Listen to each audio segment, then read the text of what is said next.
Ada orang yang saat teduhnya baca Alkitab, semua disimpan, dikasih mark, dia bertumbuh rohaninya baca Alkitab di gadget kok. Yes. Tapi ada juga yang karena gadget dia menjauh dari Tuhan. Ada. Bukan salah gadgetnya. Bukan yang ini setan. Nah, pentingnya punya komunitas rohani itu supaya kita tuh nggak solo. Superman. Ya, jangan Superman, tapi super team. Termasuk dalam penjangkauan. Nah, ini kita bisa tahu anak muda ini benar-benar bertumbuh rohaninya lewat pujian, nggak cuma ekspresi, tapi dapat esensi. Itu gimana, gue? Very good questions. Bukan hanya ekspresi, tapi esensi. Lah, jujur aja di zaman online gini, gereja itu kan bisa jadi, mohon maaf ya, nggak usah ngomong jingkrak lah. Gereja jadi hanya apa? Cari viewer daripada cari murid. Shalom, Bapak Bicara, puji Tuhan, bertemu lagi dalam Sola Gratia. Ada info di sosial media, Tuhan itu katanya bertato. Pada waktu dia, karena Tuhan akan menilai kita, kesetiaan, ketaatan kita diuji oleh waktu. Shalom, teman-teman semua, Bapak Bicara yang berbahagia, yang suka cita, boleh nonton YouTube saya, Pastor Ishak. Hari ini kita di acara Pastor Ishak Podcast bersama hambanya yang luar biasa, satu sinode sama saya. Dan kita sering ketemu dalam beberapa event, ya. Seorang yang very talented untuk menjadi berkat lewat lagu-lagu dan bersama timnya pujian menyembahnya itu Sound of Praise, yaitu Koelia. Terima kasih sudah datang, Go. Thank you. Ya, puji Tuhan. Kita hari ini bahas yang sesuatu yang menarik. Tentang praise and worship anak muda. Jadi seringkali ini jadi bahan pro kontra. Banyak yang berkata di sosial media, oh kok gereja ini sama kayak klub, malam petang-petang gitu ya, malam-malam gitu ya, gelap-gelap gitu ya. Atau lampunya gini. Menurut Koelia gimana sih trennya sekarang anak muda praise and worship di gereja itu? Kalau bicara tren ya, setiap negara itu punya trennya berbeda-beda. Misalnya contoh ya, kalau kita lihat di Australia, musiknya anak-anak remaja pemuda di sana, itu trennya itu bener-bener nggak kayak di Indonesia. Oh, iya. Kalau misalnya ya di Indonesia itu lagu-lagu baik JPCC atau Sound of Praise, itu udah termasuk kategori muda, gitu kan. Nah di Australia anak-anak remaja pemudanya itu musiknya udah lebih ke arah kayak EDM banget. Dan itu musik yang memang diterima sama anak-anak remaja pemuda kayak di Amerika juga. It's just their language gitu. Jadi tren itu tergantung negaranya juga gitu. Dan tergantung anak-anak remaja pemuda ini influence-nya apa juga gitu. Sehingga kita bisa lihat dan bicara sesuai dengan bahasanya gitu. Jadi menurut Koelia kalau trennya kan beda-beda. Nggak apa-apa kah kita kayak gelap, kan banyak orang ngomong kok gereja gelap, harus gereja kan terang. Rumah terang. Iya. Gimana menurut Koelia? Nah itu kan kembali ke perspektif cara pandang kita juga lewat kacamata Alkitab, kemudian sejarah ya, kayak gitu. Nah bicara tentang gelap dan terang, kan yang menciptakan gelap dan terang itu Tuhan gitu. Gelap itu bukan berarti satanik. Bener ya? Iya. Terang itu juga istilahnya bukan berarti kalau orang terang ada di siang hari itu nggak berdosa, nggak. Ada kok orang yang dosa di siang bolong gitu loh. Ya kan? Nah, jadi cara pandang kita tentang gelap dan terang ini dulu yang harus kita kembali ke Alkitab dulu, kita netralin dengan apa ya, pendapat-pendapat kita sendiri gitu loh. Maksud aku tuh kayak gitu. Sehingga kalau anak-anak muda pakai lighting dan lain sebagainya itu boleh apa enggak? Pertanyaanku juga kenapa enggak gitu loh. Karena lighting itu tadi kita bahas ya, sesuatu yang amoral. Amoral itu artinya netral. Jadi bukan karena lighting itu kalau gelap itu artinya berdosa. Kalau pakai Philip yang 14 watt itu artinya itu holy. Ada Tuhan di sana. Kalau 3 watt itu ada setengah iblis, setengah Tuhan. Itu juga nggak kayak gitu loh. Jadi kan jangan sampai kayak gitu kan, terjebak gitu loh. Nah, lighting itu kan amoral, tergantung kegunaannya. Kalau itu dipakai untuk memuliakan Tuhan, memuji Tuhan, nggak masalah gitu loh. Tapi kalau itu dipakai untuk istilahnya hal-hal yang berdosa, bisa nggak? Ya bisa. Bukan salah lightingnya, itu salah penggunanya. Sama juga kayak handphone kan. Handphone itu amoral gitu loh. Gadget itu amoral. Tapi bisa nggak ini menjauhkan kita dari Tuhan? Bisa. Kembali ke manusianya, penggunanya. Bisa nggak mendekatkan kepada Tuhan? Bisa. Ada orang yang saat teduhnya baca Alkitab, semua disimpan, dikasih mark, dia bertumbuh rohaninya baca Alkitab di gadget kok. Tapi ada juga yang karena gadget dia menjauh dari Tuhan. Bukan salah gadgetnya. Bukan yang ini setan, ini kegerakan baru milenium setan, bukan. Gitu, itu tergantung penggunanya gitu. Ya sama seperti musik. Banyak orang gitu, oh kalau musik certain tipe ini tuh setan. Kalau tipe ini, wah ini yang Tuhan. Gitu kan kayak lo. Musik ini amoral. Tergantung konten lirik di belakangnya.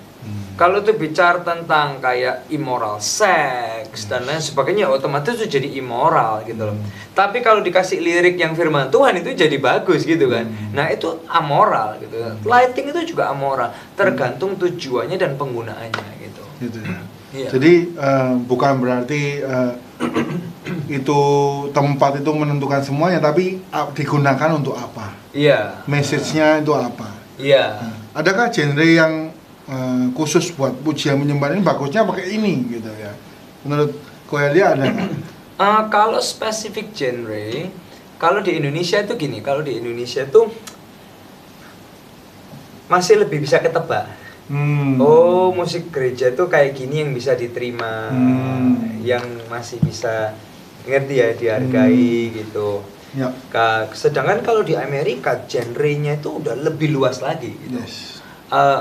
Rapper seperti Lecrae itu lagunya very godly genrenya, tapi rap genrenya gitu. Nah ada seperti itu apa band yang rock heavy metal. Ya, saya lihat Instagramnya beberapa saat ini. Itu kan mereka itu rohani loh liriknya, tapi genrenya kayak gitu. Dan itu didengerin oleh orang-orang yang memang rock heavy metal. Dan seperti teman-teman aku yang di Indonesia yang pemain heavy metal, begitu aku kasih tahu nama band itu, dia langsung tahu. Oh itu hebat banget itu, dan itu liriknya bagus loh, itu rohani loh dia gitu. Ada genre yang hip hop juga ada kan. Kalau di Amerika itu misalnya gini, aku dulu pernah ke namanya Kingdom Bound. Kingdom Bound tuh keren banget. Jadi itu kayak konser musik rohani yang sangat besar. Ada 5 stage. Hip hop ada stage-nya khusus, integrity musik ada stage-nya khusus, kayak yang Ron Kenoly dan lain sebagainya itu. Nanti yang heavy metal yang punk sampai kadek gitu juga ada khusus stage-nya. Yang hip hop juga ada khusus. Mau yang mana terserah gitu. Semua genre yang bisa bicara tentang Tuhan, why not? Yang penting bisa menjembatani orang kepada Tuhan gitu ya. Nah kalau di Indonesia itu masih lebih spesifik lah, gitu. Wong lagu sekuler aja, kalau Indonesia ya, lagu-lagu cinta-cinta aja yang bisa ketebak kok. Harus yang note-nya kayak gini, suara pianonya kayak gini, nanti dinyanyiinnya kayak Afgan gitu kan. Itu yang laku gitu. Istilahnya tuh play safe. Pasti selling gitu kan. Jadi kayak industrialnya atau orang yang sukanya itu kayak karakternya seperti itu. Kalau di Indonesia masih rada kayak gitu. Jadi kalau di luar tuh sesungguhnya macam-macam ya. Macam-macam. Dan anehnya kayak country gitu kan. Genre country. Ada juga pangsanya. Dan dihargai dan dia bisa jadi berkat juga gitu. Jadi muji Tuhan itu nggak dibatasi oleh apapun sebenarnya. Iya dong. Tapi yang penting message-nya biblikalnya benar. Tapi juga kita jadi berkat buat orang lain. Itu yang heavy metal tuh itu loh, Skillet. Skillet, Itu keren banget itu. Tapi dia menyampaikan Tuhan banget ya gitu. Jadi sebenarnya bungkus itu ini kan firman dibungkus dengan hal seperti ini. Tapi kalau mengganggu orang untuk dapat message-nya itu gimana? Tergantung orang yang seperti apa dulu. Orang usia berapa dulu. Nah, itu tergantung lagi kembali kalau misalnya gini, ibadah pemuda. Ya biarkan kita tuh setting ibadah yang memang sesuai dengan bahasanya anak muda. Ngerti ya Mas Ibu ya? Ya, seperti yang tadi kita bahas. Pastor Isa kan juga punya pastor ya. Kamu bisa ngomong I love you dalam bahasa Afrika pedalaman. Tapi kalau dia nggak ngerti, dia teriak-teriakin, pakai adus corong sekalipun. Ini I love you, tapi bahasanya dia nggak ngerti kok. Ya nggak akan nyambung gitu loh. Sama anak muda itu baik penampilan, suasana, atmosfer, ambience, dekorasi itu bahasa mereka gitu. Nah, oleh sebab itu makanya di gereja kan ada kayak ibadah umum, ibadah pemuda gitu. Ya biarkan anak muda itu berkreasi dengan jiwanya. Dan kita membangun atmosfer sesuai dengan bahasanya. Kalau memang kita mau anak-anak muda ini bisa dengan mudah dijembatani untuk dengar firman. Ya kan? Kalau bahasanya udah nggak nyambung, ya sama. Kamu ngomong I love you aja kalau bahasanya nggak nyambung nggak akan ngerti kok. Nggak akan connect gitu loh. Sama lo, tapi ini bicara firman gitu loh. Tapi bahasanya tuh nggak nyambung gitu loh. Nah makanya packaging itu kan hanya amplopnya, bajunya. Jaket itu kan dari zaman ke zaman mungkin ganti ya, tapi isinya itu loh firman Tuhannya, kebenarannya, Injilnya, keselamatan, anugerah, ngerti ya? Yesus itu lahir, mati, bangkit buat kita, itu nggak berubah gitu loh. Isinya nggak akan berubah. Kalau packagingnya kan ya jangan dituhankan packagingnya. Nah seringkali banyak orang Kristen yang lama ya lebih menuhankan liturgi, lebih menuhankan, mensakralkan apa ya, packagingnya, amplopnya, lebih daripada ke intisari Injilnya. Ya, itu hati-hati aja. Justru malah jangan-jangan kita lebih mentuhankan liturgi dan packagingnya lebih daripada Tuhannya. Paham ya Mas? Ya betul.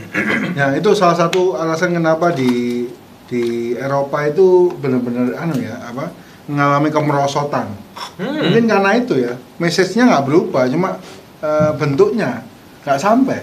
Iya benar, karena orang-orang di Eropa, semua scholar dulu kan teologiawan dari Eropa. Apakah doktrin mereka salah? Enggak. Apakah teologianya kurang? Enggak. Bagus. Tapi packagingnya, penyampaiannya, bahasanya tuh loh udah nggak relevan lagi buat anak-anak muda. Jadi anak muda udah nggak connect gitu loh. Jadi beda generasi, beda package-nya, cara nyampainya, beda pendekatan ya. Mungkin sekarang pakai sosial media gitu lebih dapat ya. Iya benar. Dulu zamannya istilahnya kan perubahan zaman ya. Dari zaman apa itu? Telegram. Surat menyurat radio, sampai email, radio, email, sampai sekarang chatting, dan everything is in one phone.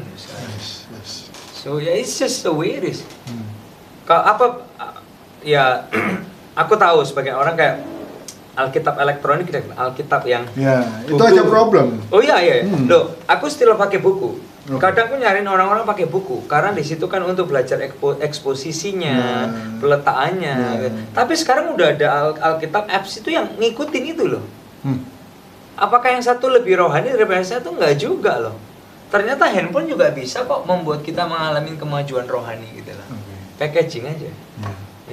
Jadi sebenarnya apapun bentuknya, yang terpenting kita ini punya satu message, yaitu orang mengenal Tuhan. Iya, intisari Injilnya sama gitu. Itu sama kayak kata Paulus itu ya. Jadi kalau sama orang Yahudi, aku berlagak seperti orang Yahudi. Exactly. Kalau seperti orang Yunani ya jadi orang Yunani. Bukan munafik, bukan muka dua ya yang kita bahas, juga bukan kayak wah kamu ini nggak konsisten, bukan. Tapi itu mencoba berbahasanya itu loh. Yang dipahami dan dimengerti. Nah, contoh yang paling gampang tuh Yesus loh. Kita ini nggak mungkin kok bisa ngerti Tuhan. Bener nggak? Betul. Kita ini nggak layak untuk paham Tuhan. Otak kita ini nggak bisa menyamai otak Tuhan. Bener ya? Pemahaman kita nggak bisa memahami Tuhan loh. Nah, tapi Tuhan mau komunikasi sama kita dengan form yang dapat dimengerti. Oh, kalau mereka manusia, supaya aku ini bisa dimengerti dan aku mau mencintai mereka dalam bahasa yang dia jadi manusia. Yes. Dia meninggalkan kealahannya. Ya. Membatasi. Lo itu kan pelajaran gede banget lo itu. Ya toh? Dari Yesus. Sama lah kita yang dewasa untuk next generation fahami bahasa mereka. Budaya mereka. Ya toh? Supaya mereka ini bisa ngalamin Tuhan. Yes. Bukan cuman kita aja gitu. Yes. Mungkin caranya berbeda. Iya. Tapi menemukan Tuhan itu hal kunci sekali ya. Iya. Itu tujuan kita. Yes, of course, ya. Yeah. Saya dengar lewat SOP mungkin ada yang pertentangan dalam generasi sebelumnya. Betul? Oh iya. Kayak pertama ya orang-orang dewasa di gereja gitu. Kok kayak gini sih kayak gitu. Tapi kita jelasin gitu loh bahwa Tuhan tuh yang ciptanya gelap terang. Gelap itu nggak selalu identik dengan setan. Ya kan? Dan lighting itu kan amoral. Yes. Tergantung kegunaannya aja kok. Ya toh? Lampu kuning buat remang-remang berdosa bisa, buat interior desain ya bisa.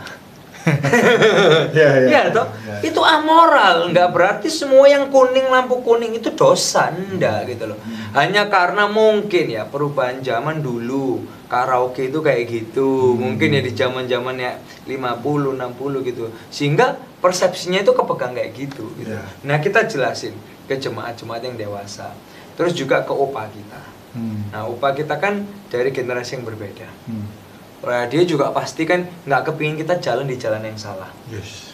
Tapi dia paham hati kita untuk jiwa-jiwa, hati kita terhadap Tuhan, dan kita nggak mau menyesatkan orang.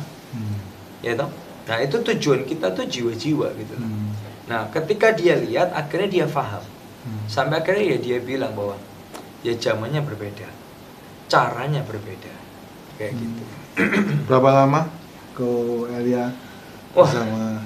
Kalau ke opa kita itu ya komunikasinya itu intens dan panjang banget.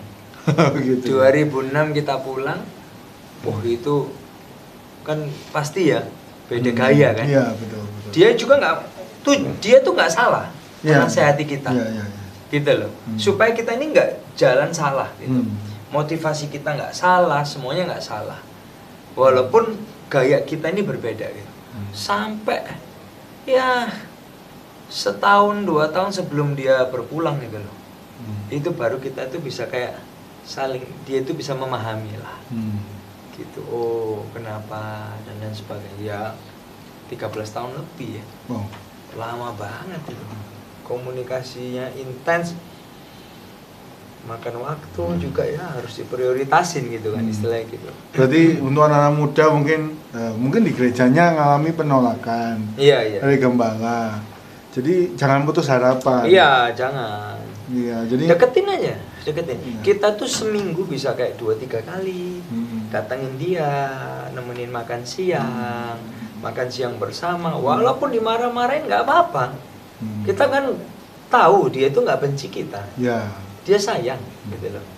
Dia nggak mau kita salah gitu loh. Jadi anak teman-teman muda yang ngalamin kayak gitu, your pastor tuh bukan evil gitu. Yes. Tapi dia nggak mau kita salah aja gitu loh. Ya komunikasi yang banyak, jelasin kenapanya, jelasin asal usulnya, jelasin latar belakang idenya, ya tujuannya itu terus diulang terus gitu. Iya. Ya gitu. 13 tahun. Jadi jangan menyerah. Bro, lebih bisa ya. Iya. Jadi sampai berapa album nggak mau datang ya? Oh iya. Album Son of Praise pertama Opa nggak datang, kedua juga nggak datang. Mulai ketiga itu datang terlambat ya, sebentar gitu. Itu terus kita jelasin sampai album yang Aku Diberkati itu dia datang, baru dia bilang wow, memang zamannya beda, pendekatannya beda, caranya beda, dan dia bilang kalian harus terus lakuin yang seperti gini gitu. Wow. Ya itu ya kita seneng sih dengar kayak gitu, itu ya seneng gitu. Kayak disiram air itu lega. Iya. Kayak wow gitu. Kayak dapat restu gitu ya. Iya. Restu, do it more kan. Iya. Nah setelah dapat kayak gitu, semakin buat banyak abung, pengennya gitu ya. Iya, iya, otomatis kita akan menyesuaikan kok perkembangan zaman seperti apa. Kayak di musim corona, kayak 2020, kita nggak bisa kan bikin konser yang kayak gitu. Ya. So kita bikin konser online. Ya kita nyesuaiin aja perkembangan zaman. Ya. Dimanapun, cara apapun supaya bisa menyampaikan pesan Injilnya. Nah, Itu aja sih. ya. Nah, batasan apa yang harus diketahui anak muda? Karena kan saking kita open minded, yang terutama misinya sampai, kadang bisa kelewat. Nah, ini mungkin dari Koelia batasan yang jelas itu apa? Soalnya ada di saya beberapa songwriter, oh mau jangkau anak-anak yang seperti ini, akhirnya dia tatoan, akhirnya dia pasang piercing, tapi akhirnya bukan jadi berkah di sana, malah dia jatuh gitu. Nah, Nah, iya. ini mungkin ketakutan ini yang membuat para senior pastor ini mungkin melarang seperti itu. Iya, iya, iya. Nah, bagaimana kita itu bisa tahu kalau ini batasannya? Nah, batasannya dan mungkin harus disertai apa? Biblical knowledge mungkin ya. Yes. Biblical truth-nya harus jelas ya. Kalau Paulus kan bilang sama Timotius gini, jadilah teladan. Jangan orang itu menganggap kamu itu rendah karena kamu muda. Yes. Tapi jadi teladan. Teladan dalam apa dulu? Ayatnya jelas. Dalam perilaku kita, ya, karakter kita, integritas kita, dan lain sebagainya. Yes, kalau mau menjangkau, ini kan tadi bicara menjangkau ya. Nah, kalau memang benar-benar mau menjangkau, ya, istilahnya gini, kita mau menjangkau orang yang cerai, kan nggak berarti kita harus cerai. Oke. Ya. Nah, oleh sebab itu penting banget menjangkau secara berkelompok.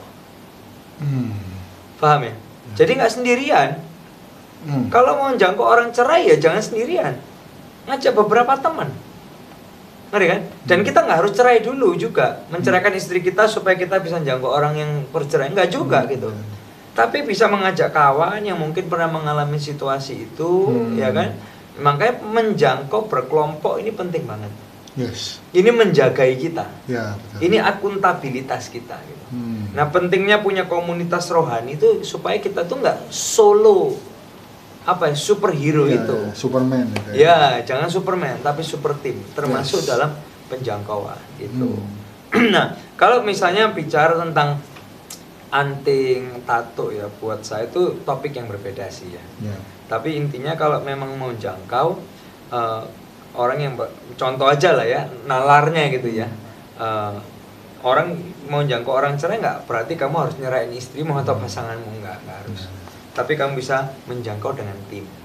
Ya. Gitu. Dan batasannya apa? Batasannya itu kok seperti Paulus tuh ngomong sama Timotius ya. Jangan orang lain ngerendahin kamu, tapi jadilah teladan. Jadilah teladan.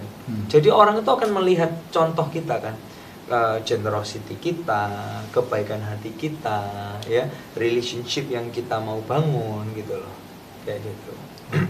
Jadi batasannya, dan kalau bisa berkelompok itu yang kunci. Iya, Communities security kita ya. Betul. Iya, ini ada lagi kan teman-teman muda-muda kadang gitu ya, pacaran beda agama, iya. ya, kan? Nah, pacaran beda agama, ya siapa tahu aku bisa nyelamatin dia gitu kan. Siapa tahu. Berarti kan masih gambling kan? Iya. 50-50. Yes. Nah, sehingga pertanyaan gini, kalau lu mau nyelamatin dia, nyelamatin aja, nggak perlu dipacarin gitu loh. Bener nggak sih? Betul. Nah, karena kalau masuk dalam ranah berpacaran, berarti kan kamu gambling kan? Siapa tahu. Berarti kan belum tahu dan antara tahu dan nggak tahu gitu kan? 50-50, ya means you're gambling gitu loh. Nah, relationship ini kamu anggap serius atau memang gambling? Ngerti maksudku kan? Yes. Kamu ini cuma mau main judi, gambling-gamblingan atau gimana?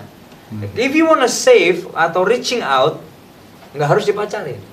Yes. Ajak teman perempuan, berkelompok, supaya apa? Bisa menjangkau. Nggak harus dipacarin. Jadi kadang kabur ya, tujuannya apa gitu ya. Iya.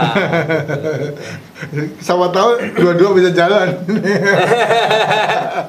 Pacaran jalan, itu penginjilan jalan. Iya. Jadi problemnya anak muda ini sebenarnya kayak dilema, sering kayak gitu ya, posisi kayak gini. Nah, juga yang menarik itu kalau ada anak muda pengen bawa lagu yang mereka suka ke ibadah umum, kan sering alami penolakan. Oh iya. Bagaimana? Oh iya. Nah, itu kuncinya memang komunikasi ya. Yes. Komunikasinya gimana nih? Kalau dia WL, dia perlu komunikasi ke koordinator PAW. Ya. Koordinator PAW juga perlu komunikasi ke gembala. Nah, kalau bisa supaya apa? Gembalanya paham. Kenapa lagu ini? Pentingnya kenapa? Ngerti ya maksudnya? Nah, apalagi kan ada Pastor Ishak gitu kan. Bisa menjembatani misalnya ke senior pastor gitu. Yes. Nah, kenapa pentingnya? Nah, bisa dijelasin kayak gini. Kalau kita di AOC ya, kita kan jelas tahu segmen target market kita. Dan kita akan sampaikan pentingnya lagu ini supaya apa? Karena gini, potensi atau bukan potensi ya, kecenderungan komposisi jemaat itu menjadi sangat tua, isinya orang-orang tua, itu mudah banget. Tapi untuk menjaga komposisi jemaat itu supaya banyak orang mudanya itu susah banget. Oke.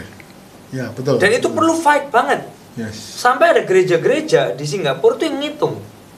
Kalau misalnya kita mau jaga komposisi jemaat kita, misalnya ya, average usianya itu misalnya ya, antara 25, 30 sampai 70. Nah, untuk jadi makin tua ini kan gampang kecenderungannya. Gravitasinya itu gampang. Tapi untuk ngisinya tetap segitu tuh nggak gampang. Usia 30 sampai 70 nggak gampang. Berarti apa? Harus disengaja yang di bawah 30 ini sudah harus diinvesti terus. Nah, invest ini bicara apa? Bicara budaya mereka. Termasuk lagu yang mereka suka. Jadi jangan sampai nanti orang mudanya nggak mau ke sini gitu loh. Wah, kok nggak nyaman, bukan nggak nyaman ya, bukan bahasaku aja gitu. Nanti kalau dibilang toh sama gerejanya kan, sama Tuhannya kan, walaupun gereja lain, mau bilang apa? Nggak bisa ngomong juga kan. Toh sama Tuhannya kok, sama bergerejanya aku nggak murtad kok. Bisa ngikutin ya? Nah itu perlu dikomunikasikan, diperjelas kenapa sih ini penting gitu loh. Yes. Berarti ya itu seminar leadership ya kalau nggak salah ya. Oh iya. Gereja itu harus lihat ke depan. Seringkali berkutat di hari ini, betul. Oh iya. Takutnya kan nanti donatur yang senior ini marah. Donatur yang senior pindah. Nggak nyaman. Nah, selain komunikasi dari WL ke koordinator ke gembala, ini semua juga perlu komunikasi ke jemaat. Kenapa sih pentingnya gereja itu punya lagu-lagu yang baru? Kenapa kita perlu nyanyiin lagunya anak cucu kita? Bukan cuma lagu kita. Karena opa oma akan sedih kok kalau misalnya gini, cucunya nggak mau ke gereja lagi. Tapi opa oma juga nggak boleh egois. Maunya lagunya opa oma terus. Tapi berharap cucunya mau datang. Betul. Bener nggak? Betul. Ya itu ya, ayo dong sama-sama. Yang tua punya hati yang lebih besar, supaya yang muda bisa dimenangkan. Yes. Gitu. Menarik sekali. Karena yang tua sudah dimenangkan toh. Ya. Sekarang gimana kita menangkan generasi selanjutnya? Berarti kalau ada teman-teman muda yang mengalami stuck ini, berarti komunikasi. Ngomong. Ya. Terus harus ya. Ngomong terus. Iya. Tadi over communicate ya. Iya. Lebih baik banyak komunikasi sampai over komunikasi daripada kurang komunikasi. Nanti kalau kurang komunikasi akhirnya apa? Salah paham. Gagal paham. Yes. Yeah. Nah, kalau mama menemui deadlock ya. Iya. Gimana? Ya di situ kita tuh perlu belajar dari Roh Kudus apa ya? Sabar lah.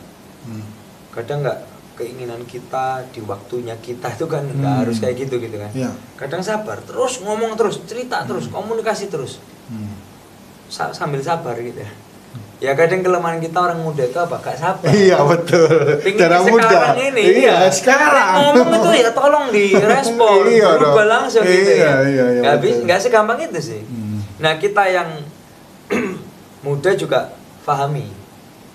Pendahulu-pendahulu kita ini kan sudah melewati begitu banyak ya perubahan hidupnya. Yes. Sehingga di usia yang makin tua itu perubahan juga nggak gampang buat mereka. Betul. Nggak gampang. Iya serius. Makin usia kita makin butuh settlement kadang gitu. Iya betul. Iya. Cari stability. Yes. Yes. Jadi pahami dong. Setiap fase usia itu ada kebutuhan psikologinya, needs-nya itu beda-beda. Jadi kita sendiri juga jangan emosi ya, gitu. Ya sabar. Tapi ngomong terus, jelasin. Kenapanya itu harus terus dijelasin. Iya, udah why-nya. Itu penting banget sih. Ya. Nah, kalau umpama kadang itu orang berpikir kalau jingkrak-jingkrak, wah anak muda kayak gitu belum tentu ada isinya. Nah, ini kita bisa tahu anak muda ini benar-benar bertumbuh rohaninya lewat pujian, nggak cuma ekspresi, tapi dapat esensi. Itu gimana tuh ya? Very good questions. Bukan hanya ekspresi, tapi esensi. Memang gini, gereja itu kalau di dalam perjanjian baru ya, di jemaat mula-mula kan ada 5 hal. Yes. Pujian, pemuritan, pelayanan, persekutuan, penjangkauan. Ya. Nah, jingkrak-jingkrak itu kan ekspresi. Ya, betul. Ya. Kalau anak muda, dia masih muda, dia nyanyi ini mau lompat, masa dilarang? Tak suruh keluar loh kamu naik lompat. Iya. Loh, masa kayak gitu? Iya. Loh, kan gereja kita lebih kaku dong daripada yang lain. Satpam gitu kan, security gitu kan. Lo ngapain? Ya kan? Nah, pemuritannya dikuatin dong. Jangan cuma nyalain penyembahan. Kan ini 5 elemen yang harus seimbang. Paham ya maksudnya ya? Ya pemuritannya, pelayanannya, persekutuannya, ya apa dia ini. Ya, lah jujur aja di zaman online gini, gereja itu kan bisa jadi mohon maaf ya, nggak usah ngomong jingkrak lah. Gereja jadi hanya apa? Cari viewer daripada cari murid. Loh, ayo, benar nggak? Iya. Di zaman online gini. Iya, betul. Yang view berapa gitu kan? Iya. Nggak tahu ini progresnya. Dipromot aja, dipromot supaya kelihatannya rame. Loh, saya tahu sebentar. Itu kan hampir sama kayak gitu konteksnya. Iya, betul. Nah, kita tuh cuma mau cari keramaian apa cari murid? Yes. Nah, makanya esensi 5 ini dari jemaat mula-mula kan harus jelas. Persekutuannya ada enggak? Pertumbuhan orang percaya gitu kan. Penjangkauannya gimana gitu. Apakah mereka hanya jadi jemaat yang suka dijangkau, dilayani, apa yang peduli orang juga gitu. Itu kan kedewasaan rohani. Sehingga nggak bisa cuma disalahkan jingkraknya. Tapi elemen gereja ini yang sendiri 5P ini ada apa enggak gitu loh. Ngerti ya? Jadi kadang terlalu sempit kalau kita cuma bilang kayak gitu, oh jingkraknya gitu. Loh, oke, ekspresi enggak salah. Tapi esensi itu bukan hanya ketika dia paham aja ya. Esensi ini hidup enggak gitu lah. Yes. Luar biasa sekali. Ya. Jadi kelima elemen itu harus ada dalam sebuah gereja. Itu esensi loh. Iya, esensi. Itu yang dibahas esensi. Iya. Jadi kalau cuma ekspresi tadi itu ya it's okay, tapi ya harus yang lain juga harus kuat gitu. Ya pemuritannya dan sebagainya. Nah, di Alkitab ada nggak halal? Pujian penyembahan kayak gitu ada. Penggunaan bahasa Ibrani kata halal. Yes. Halal itu artinya bersorak-sorai dia. Bahkan itu sampai kayak over. Iya, over. Halal itu. Ada 7 bahasa Ibrani ya tentang penyembahan, salah satunya halal. Nah, halal itu praise. Itu praise. Nah, kata halal itu punya akar kata apa? Rave. Rave upon God. Tapi rave sama dunia dipakai. Untuk apa? Raving upon the devil. Right?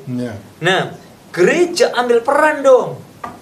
Musik gereja ambil kembali dong. Daripada dia raving untuk hal-hal yang salah, raving for God. Gereja sediakan dong fasilitasi biar anak-anak itu bisa berekspresi untuk Tuhan gitu ya. tapi esensinya dikuatin. Kadang ya sorry ngomong loh ya, ada pendeta-pendeta yang gitu ya, wah itu ekspresi aja nggak ada esensi. Ternyata pemuritan di gerejanya lemah. Iya. Ya, problem. Steps pelayanannya nggak jelas. Orang mau terlibat. Bener nggak? Iya, betul. Ya kan? Persekutuannya, komsalnya ada nggak ada ternyata. Tapi dia Berharap. yang dituding-tuding cuma jingkraknya gitu. Loh, ada nggak itu halal di Alkitab? Ada loh kata halal. Raving upon. Nah, dipakai rave itu apa? Untuk musik-musik yang kayak gitu kan. Raving for alcohol dan lain sebagainya kan. Nah, kenapa kita nggak do it for God? Yes. Let them celebrate raving upon God daripada kayak gitu. Nah, itu baru dari satu sisi itu kan. Ya. Nah, kalau leadernya bicara esensi, ya kuatin dong semua areanya. Yes. Nggak bisa disalahin anaknya dong. Ya. Wong kamu leadernya kok.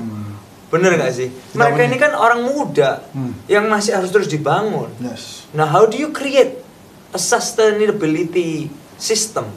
Growth track-nya itu gimana dong? Supaya mereka ngalamin esensi gitu loh. Yes. Nggak cuman dihakimi ekspresinya gitu. Menarik sekali. Nah, kalau ngomong pujian penyembahan itu salah satu kata Ibrani itu idol ya, idolatry ya. Jadi itu kayak idola. Sometimes itu gereja itu berujung pada sesuatu yang mengidolakan seorang pemimpin. Iya. Kalau nggak ada pemimpin ini rasanya nggak enak ya. Iya. Menurut Koelia gimana? Apakah itu sebenarnya baik untuk membawa anak muda dekat sama Tuhan? Ya, atau sesuatu yang bahaya juga? Atau posisinya bagusnya gimana? Ya jawabannya sebenarnya dua-dua loh. Bisa bahaya, bisa baik. Oke. Ya. Honestly. Ya. Karena kalau sampai kita ini hanya ngelihat manusianya itu jadi bahaya. Oke, I see. Very dangerous. Yes. Karena nggak ada manusia sempurna. Yes. True. We can somehow fail loh Yes. dalam perjalanan ini, gitu kan. Itu bahaya. Ya. Bagusnya adalah dia bisa memberikan influence dan dampak. Bener kan? Ya. Orang lihat Pastor Ishak, kamu bisa memberikan influence dan dampak, kamu bisa mengarahkan orang ngalamin perjumpaan dengan Yesus lebih lagi. Yes. Tapi kalau sampai orang memfigurkan, itu bisa bahaya. Karena figur kita harusnya hanya Yesus aja gitu. Yes, betul. Bukan pendeta, bukan pengkhotbah, bahkan kecintaan kita tuh jangan hanya khotbah bagus. Atau pengkhotbah bagus. Atau pengkhotbah menarik, jangan. Ya. Kecintaan kita harus firman. Yes, true. Lebih daripada khotbah bagus gitu loh. Ngerti maksudnya? Setuju. Karena kalau khotbah bagus banyak loh, bro. Ya. Some people are very great communicator, great preacher, Yes. and they're living a great life. Ya. Nggak menghakimi. Ya. Tapi kecintaan kita nggak boleh ke sana harusnya, ke Yesus dan firman gitu loh. Ya. Ada sebuah statement yang menarik di sosmed ya. Ini salah satu hamba-hamba Tuhan sedang ngomong ini. Banyak orang itu kan kita diciptakan untuk mengidolakan Tuhan. Iya. Ya. Jadi ada sesuatu dalam hati kita yang kosong yang hanya Tuhan yang bisa mengisi. Absolutely. Ya, tapi seringkali sekarang digeser ya ke yang lain, umpama kayak ke sekarang lagi rame K-pop. Kalau dulu kan ke Jepang-Jepangan, Yeah. sama semua kan, ada yang ke Hollywood, ya kan. Iya. Itu bahaya sekali ya, Yeah. Jadi mereka kayak attract, ya mungkin rave itu ya tadi, rave ke itu, hal itu. Nah, jadi kita harus menjangkau mereka untuk bisa rave ke Tuhan. Yes. Nah, itu jadi menurut Koelia seberapa besar peran dari orang-orang muda atau leader-leader muda untuk melakukan itu, untuk memberi penjelasan seperti itu. Peran leader muda Ya. ya, supaya mereka itu Bisa menjangkau. dan mengarahkan ke Tuhan. Ya.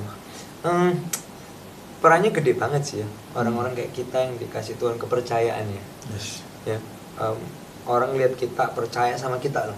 Yes. Even though we don't deserve it. Oke. Kita tuh nggak layak banget ya. Tapi Tuhan pilih kita gitu kan. Nah, yes, ngarahin orang yang pertama penting banget. Selalu ngarahin mereka ke Tuhan. Baca firman, berdoa. Itu kan kayak pesannya opa-opa kita ya. Ya, betul. Yang kayaknya tuh kayak jadul banget. Iya. Tapi no, itu yang membuat kita tuh ngalamin personal encounter with Jesus. Yes. Right? Right. Bukan jangan cuma dengerin khotbah aku gitu kan, saya gitu ya. Jangan cuma dengerin ilustrasiku. Jangan cuma dengerin jokeku waktu khotbah. Yes. Tapi kita perlu ngarahin orang kayak gitu, baca firman, berdoa, personal encounter with Jesus gitu. Dan kita sendiri yang kedua harus create system. Yang kedua, kita perlu create system bahwa gini, supaya nggak hanya kita figurnya. Nah, penting banget makanya punya kayak gini, multiple leader, multiple preachers. Nah, kayak di kita AOC, di youth dan teen sendiri, kita punya beberapa pengkhotbah. Di umum bukan cuma aku yang khotbah, ada 5 orang. Yes. Plus kadang orang lain gitu. Yes. Di cabang kita sudah siapin. Yes. Tujuannya supaya jangan gini, aku datang kalau A yang khotbah. Kalau B ya aku kurang cocok. No. Kamu datang untuk dengar firman Tuhan di gereja AOC. Ngerti maksudnya? Yeah.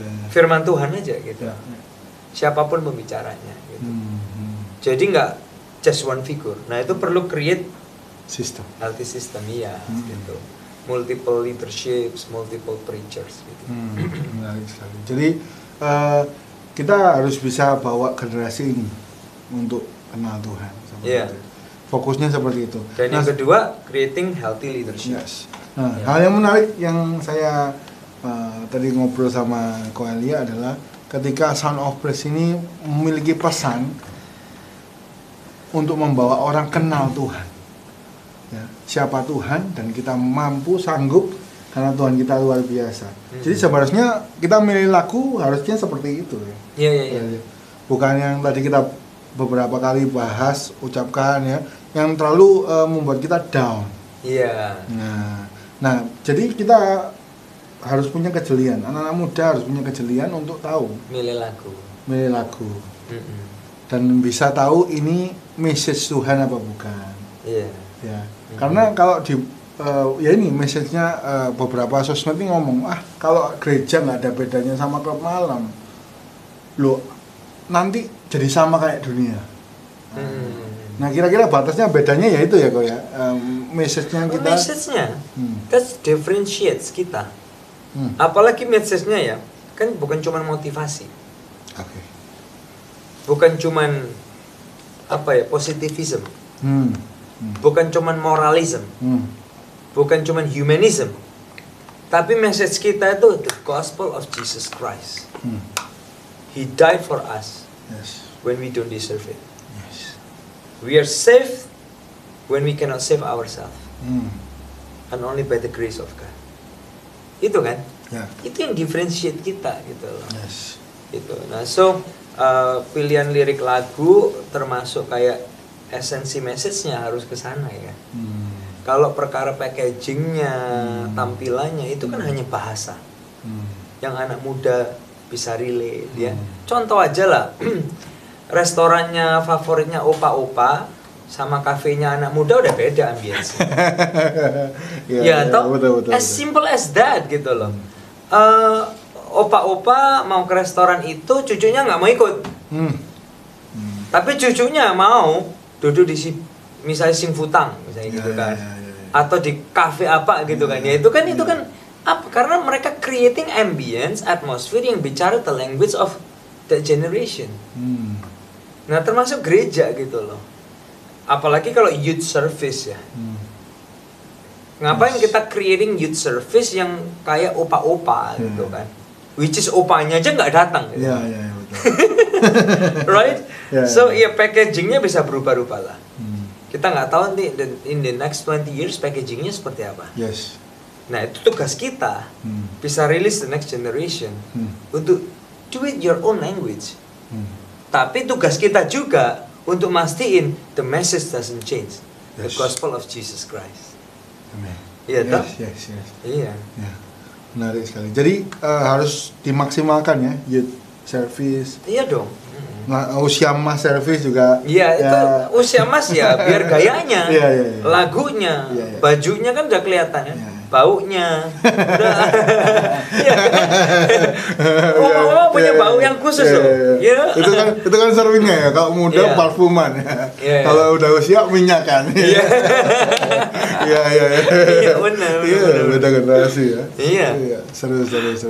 Jadi sebuah pesan penting bagi kita semua hari ini, jangan nilai sesuatu itu dari package-nya. Don't judge a book by its cover, ya kan? Tapi dari isinya, dari meaning-nya. Jadi kalau hari ini ada anak muda yang kita bergerak dengan mungkin tampilannya seperti itu, yang kita perlu cari dan perlu benarkan adalah esensinya.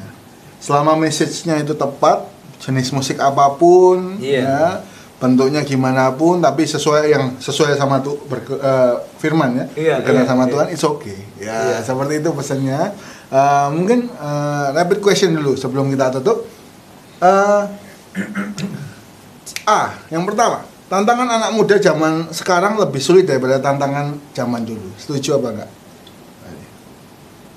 Kalau aku bilang malah gini sih, setiap generasi itu tantangannya sendiri-sendiri ya. Bener nggak sih? Ya. Tantangannya beda-beda ya. Zamannya opa kita tantangannya mungkin beda.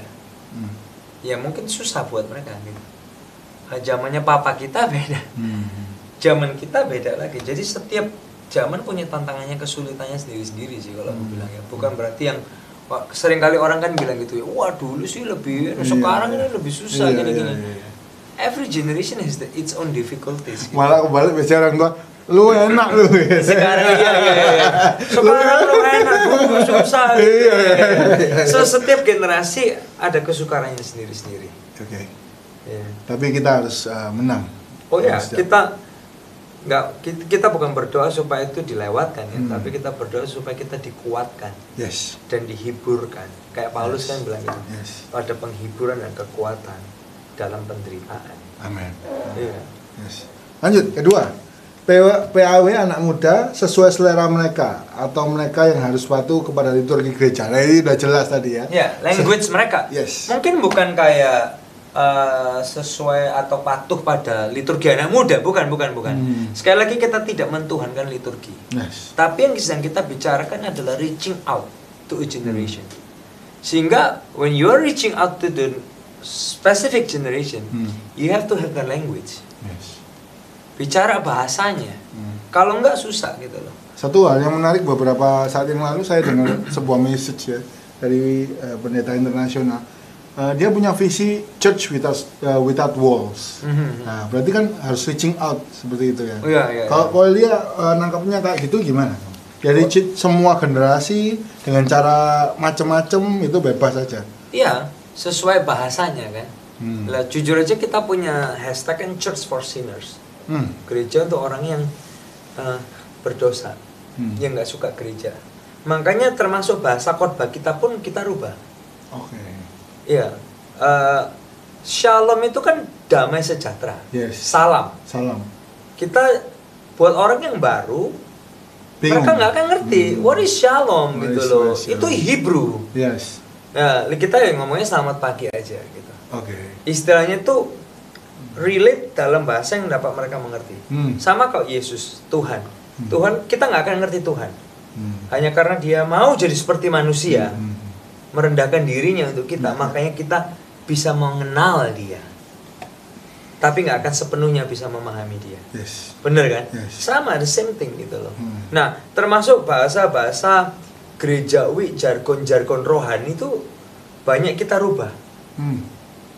Harus biar relevan ya. Yes, supaya orang yang pertama kali datang tuh kayak nggak langsung merasa asing gitu loh. Shalom Elohim, Yeshua, Shia, bahasa Yunaninya blessing, eulogia, kayak what is this? Is that the truth? Yes. Biblical? Yes. Tapi nggak dimengerti. Right? Yes. Mungkin itu kayak Rasul Paulus ngomong dalam 1 Korintus 14 ya. Mungkin bahasa roh lebih baik aku ngomong 5 kata yang bisa dimengerti. Daripada 1000 kata yang tidak dimengerti. Dimengerti ya. So the same thing applied kan, istilahnya kayak anak muda gitu. So kalau pertanyaannya PAW anak muda sesuai selera mereka, kalau aku bilang ya sesuai bahasa mereka. Bahasa mereka. Nah, kalau mereka sukanya Korean music, daripada mereka dengerin musik Korean yang immoral, kenapa nggak ciptain Korean style with Jesus message? Yes. Bener nggak sih? Yes. Itu Siwon kalau nggak salah, dia ngelit untuk Agapao Praise and Worship. Wow. Which is, aku waktu lihat itu sampai merinding, ini powerful gitu loh. Siwon man gitu loh. This is powerful gitu. Nah, lebih baik ngikutin bahasa mereka daripada ngikutin liturgi gereja. Yes. Nah, mohon maaf ya, banyak gereja akhirnya ketinggalan atau ditinggal sama generasi muda.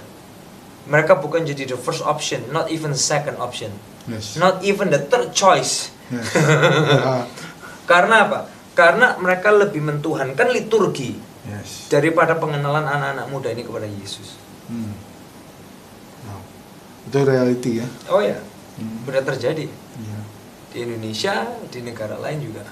Banyak gereja yang dulunya besar, bisa merosot, tiba-tiba berubah gitu ya. Iya, iya. Bahkan bisa habis karena ini. Iya.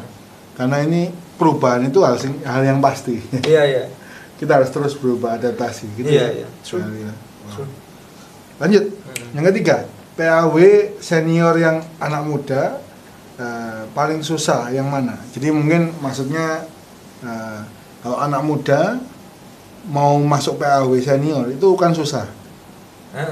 Nah, apa tips dari Koelia untuk anak muda tapi dia pengen jadi berkat untuk semua orang, bingung kadang pengen nyenengin sini, nyenengin situ, nyenengin semua. Aku bingung nih bawa lagu mana ya, tapi aku sukanya ini kan gitu. Iya. Message-nya kita harus communicate, lalu mungkin tempatnya harus pas ya Koelia. Ya bisa, di combine juga bisa. Misalnya gini, misalnya ya dalam satu ibadah ada 3 lagu kan. Satu yang anak muda, 2 yang lebih umum lah. Jadi yang hadir yang muda-muda itu tetap merasa disapa. Merasa di-recognize. This is my language. Ya toh, this is my church. Bukan cuman church-nya opa-omaku gitu loh. Ya, tapi yang opa-oma juga merasa wow. Masih bisa tersapa juga gitu. Bisa di-combine gitu ya. Di song list-nya gitu. Baik sekali. Jadi pertemuan antara 2 generasi ini memang harus dipikirkan. Oh, harus banget. Dan I think gereja yang sehat bukan cuma gereja yang full orang tua atau full orang muda aja enggak, tapi yang bisa menyatukan generasi gitu ya. Wow. Pesan yang kuat sekali untuk kita semua dimanapun kita berada. Mungkin gereja kita ngalami problem sama anak muda dengan senior pastor juga seringkali ini di mana-mana. Koelia menemukan banyak ini ya. Aku juga ngalamin kan. Sama papaku, sama opaku gitu kan. Juga. Sama jemaat-jemaat gitu. Kita juga ngalamin. Semua ngalamin. Jadi mungkin jangan lose hope mungkin ya. Ya komunikasi. Jelasin why-nya terus. Kenapa? Mungkin pesan terakhir dari Koelia untuk teman-teman semua yang di sini, mungkin anak muda atau pastor, senior pastor mungkin untuk problem ini kan problem semua gereja. Iya. Jadi mungkin pesannya untuk semua yang mendengar. Iya. Buat teman-teman yang muda-muda, kalau misalnya berkomunikasi ya, aku kembali ke firman Tuhan aja, communicate with love and respect. Oke.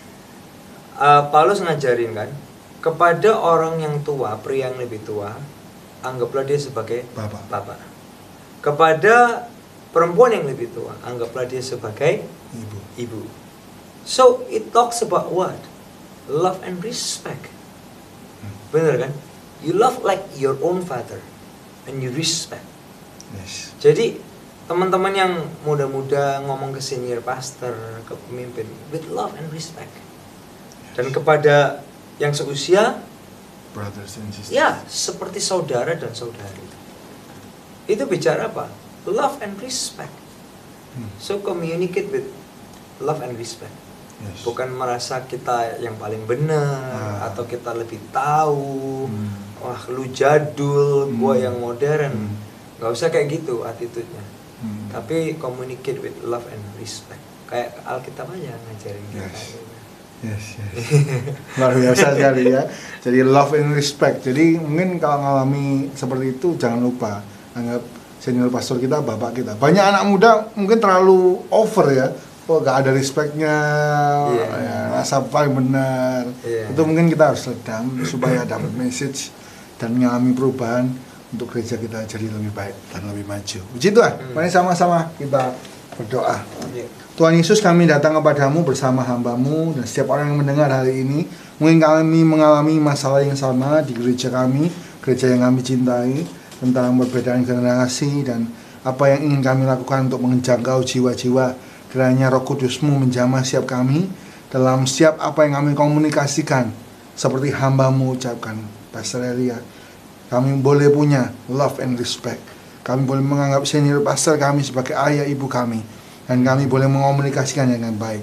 Juga senior pastor boleh memiliki hati kasih yang menganggap setiap anak-anak muda adalah anak-anak dari mereka, dan juga rindu menjangkau banyak anak muda, next generation, supaya boleh mengenal Tuhan dan memuliakan Tuhan. Terima kasih, Engkau tolong setiap yang mendengar, Engkau berkati, berikan kekuatan, berikan hikmat, boleh menjadi bersatu, gerejanya boleh maju, dan nama Tuhan dipermuliakan. Berdoa khusus untuk hamba-Mu, Pastor Elia Sutopo, Engkau berkati dengan kesehatan bersama istri, panjang umur sehat bersama keluarga, anak-anaknya diberkati Tuhan, masa depan yang cerah. Khususnya kami berdoa khusus untuk pelayanannya, semakin hari semakin berkenan kepada Allah. Apapun yang dikerjakan lewat songwriting maupun lewat grup SOP, Tuhan Engkau berkati dengan berkat yang melimpah. Berkati seluruh keluarga besar di GBT Alpha Omega Church, semua pelayan Tuhan diberkati oleh Tuhan. Terima kasih, kami mau hidup kami semua dalam pelayanan kami memuliakan Tuhan Yesus Kristus saja dan menyenangkan hati Tuhan. Terima kasih Tuhan. Pertemuan kami dalam kesempatan berikutnya dalam tubuh yang sehat, kasih Tuhan, dan hidup yang semakin bertambah-tambah memuliakan Allah. Di dalam nama Tuhan Yesus kami berdoa ucap syukur, haleluya. Amin. Puji Tuhan, kita sudah di akhir dari podcast Pastor Isa.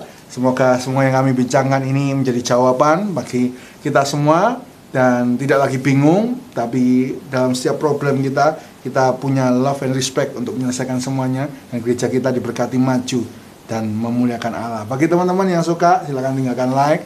Yang bingung, tinggalkan komen. Tanya pertanyaan apapun, nanti kesempatan berikutnya kita jawab, Pastor Elia ya.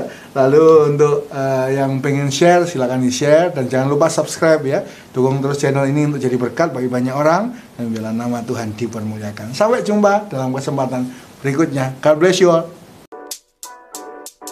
Shalom, Bapak Bicara, puji Tuhan, bertemu lagi dalam Sola Gratia. Ada info di sosial media, Tuhan itu katanya bertato. Pada waktu dia, karena Tuhan akan menilai kita, kesetiaan, ketaatan kita diuji oleh